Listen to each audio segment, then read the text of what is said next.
రెండు పిల్లలు ఒక కోతి మాయమైపోయిన రొట్టె. ఈ కథ మనలో చాలామందికి తెలిసే ఉంటుంది. కాని ఈ చిన్న కథలో ఓ పెద్ద పాఠం, ఓ బలమైన హెచ్చరిక కూడా దాగియుంది. ఇద్దరు పోట్లాడుకుంటున్నప్పుడు అసలైన లాభం ఎప్పుడూ మూడో వ్యక్తికే ఎలా వెళ్తుందో ఈ కథ మనకు చాలా స్పష్టంగా చూపిస్తుంది. సరే, కథలోకి వెళ్లే ముందు ఒక్క క్షణం ఆలోచిద్దాం. ఇద్దరు వ్యక్తులు ఒక బహుమతి కోసం తీవ్రంగా పోరాడుతున్నప్పుడు నిజంగా ప్రయోజనం పొందేది ఎవరు?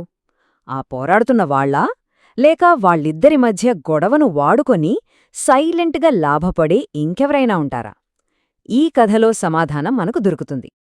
మొదటి భాగం, ఒక రొట్టె రెండు పిల్లులు. సరే, మన కథ ఇక్కడ్నుంచే మొదలవుతుంది. రెండు స్నేహితుల మధ్య చిచ్చుపెట్టిన ఒకే ఒక్క రొట్టె ముక్క. అసలు ఈ చిన్న విషయమే ఇంత పెద్ద గొడవకు ఎలా దారితీసిందో చూద్దాం. ఆకలిమీద ఉన్న రెండు పిల్లులు, వాటికి కనిపించింది ఒకే ఒక్క రొట్టె ముక్క. ఇంకేముంది, పంచుకోవడమనే మాటే లేదు. స్నేహం కాస్త క్షణాల్లో గొడవగా మారిపోయింది. ఇది నాది అంటే, లేదు ఇది నాది అంటూ వాటి మధ్య ఓ చిన్నపాటి యుద్ధమే మొదలైంది. ఇక్కడ చూడండి పరిస్థితి ఎలా ఉందో. ఒకటే పట్టుదల. ఒక పిల్లి ఏమో ఇది నాది అని అస్సలు వదలట్లేదు. రెండోదేమో ఛాన్సే లేదు, ఇది నాకే కావాలి అని మొండికేసింది. ఇద్దర్లో ఎవ్వరూ తగ్గేలా లేరు. దాంతో సమస్యకు పరిష్కారం కొనుచూపు మేరలో కూడా కనిపించలేదు. ఇక రెండో భాగం, కోతి మధ్యవర్తిత్వం. పిల్లులు ఇలా కొట్టుకుంటుండగా సీన్లోకి ఎంటర్ అయింది ఓ మూడో వ్యక్తి. అదే కోతి. సహాయం చేస్తానంటూ వచ్చింది. మరి నిజంగా సహాయం చేస్తుందా, లేక సీన్ని ఇంకా కాంప్లికేట్ చేస్తుందా? చాలా నెమ్మదిగా తెలివిగా వాటి దగ్గరికొచ్చి, అయ్యో పాపం, దీనికేనా ఇంత గొడవ, ఉండండి నేనే మీకు సమానంగా పంచిపెడతా అని ఎంత నమ్మకంగా చెప్పిందో చూడండి. ఇక గొడవతో అప్పటికే విసిగిపోయిన పిల్లులు ఆ మాటలు వినగానే ఆహా అనుకున్నాయి. వెంటనే ఓకే చెప్పేశాయి. కోతి ప్లాన్ చూడ్డానికి ఎంత పర్ఫెక్ట్గా ఉందో కదా. ఫస్ట్ గొడవ ఆపాలి, సెకండ్ ఓ సొల్యూషన్ ఇవ్వాలి, థర్డ్ సమానంగా పంచుతానని మాటివ్వాలి. ఎవరైనా సరే ఈజీగా నమ్మేస్తారు. కాని అసలు కదంతా ఇక్కడే ఉంది. ఈ ప్లాన్లోనే మోసం దాగి ఉంది. మూడవ భాగం, తప్పుడు త్రాసు.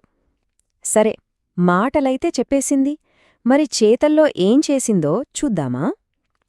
ఇక్కడే అసలు నాటకం మొదలైంది. న్యాయం పేరుతో అది ఆడిన ఆటలో పిల్లుల ఆశలు ఎలా ఆవిరైపోయాయో చూడండి. కోతి ఆ రొట్టెని తీసుకుని రెండు ముక్కలు చేసింది. కాని కావాలనే ఒకటి పెద్దగా, ఒకటి చిన్నగా ఉండేలా విరిచింది. ఆ తర్వాత చాలా అమాయకంగా ఫేస్ పెట్టి, అయ్యో ఒక ముక్క పెద్దగా వచ్చేసిందే అంది. అప్పుడు పిల్లలు అవును సరిగ్గా పంచాలి అనుకున్నాయి. దాన్ని సరిచెయ్యాలి కదా. అందుకే ఆ పెద్ద ముక్కలోంచి ఓ చిన్న ముక్క కొరికి హాయిగా తినేసింది. ఇక్కడే మోసం మొదలైంది. కాని పిల్లులు పాపం వాటి గొడవలో పడి ఇదంతా గమనించలేకపోయాయి. కాని ఇక్కడే ఉంది అసలు ట్విస్ట్. ఆ ముక్క కొరకగానే మళ్లీ కంగారు పడినట్టు నటిస్తూ, అయ్యయ్యో ఇప్పుడేమో ఈ రెండో ముక్క పెద్దగా అయిపోయింది అంది. చూసారా, సమస్య మళ్లీ మొదటికొచ్చింది. మళ్లీ అదే కథ. రెండో ముక్కను సరిచేయడానికి అందులోంచి ఇంకో ముక్క కొరికింది. అటు ఒక కాటు, ఇటూ ఒక కాటు. ఈ ఆట ఇలా సాగుతూనే ఉంది. కోతి కడుపు నిండుతోంది, కాని పిల్లుల కళ్ల ముందే రొట్టె మొత్తం కరిగిపోతోంది. నాలుగవ భాగం, మాయమైన రొట్టె. ఇక ఈ నాటకం చివరి అంకానికి వచ్చేసింది. కోతి న్యాయం చేయడం పూర్తయ్యాక పాపం పిల్లులకు చివరికి ఏం మిగిలింది? ఆ చేదు నిజమేంటో ఇప్పుడు చూద్దాం. అలా ఒక కాటు తర్వాత ఇంకో కాటు. ఆ పెద్ద రొట్టె కాస్త చిన్న చిన్న ముక్కలైపోయింది. చివరికి మిగిలిన ఆ చిన్న ముక్కల్ని కూడా ఇది నా ఫీజు అన్నట్టుగా కోతె తినేసింది. మొత్తం మీద న్యాయం పేరు చెప్పి ఆ రొట్టెనే మాయం చేసేసింది. మరి పిల్లులకి ఏం మిగిలింది? సున్నా, శూన్యం, ఒక్క ముక్క కూడా లేదు. చూసారా, వాటి మధ్య ఉన్న చిన్న గొడవ వాటికి దక్కాల్సిన దాన్ని కూడా దూరం చేసింది. గెలిచిందెవ్వరూ కాదు, ఇద్దరూ ఓడిపోయారు. ఇక కోతిని చూడండి, కడుపు నిండా తినేసి దర్జాగా చెట్టెక్కి కూర్చుంది.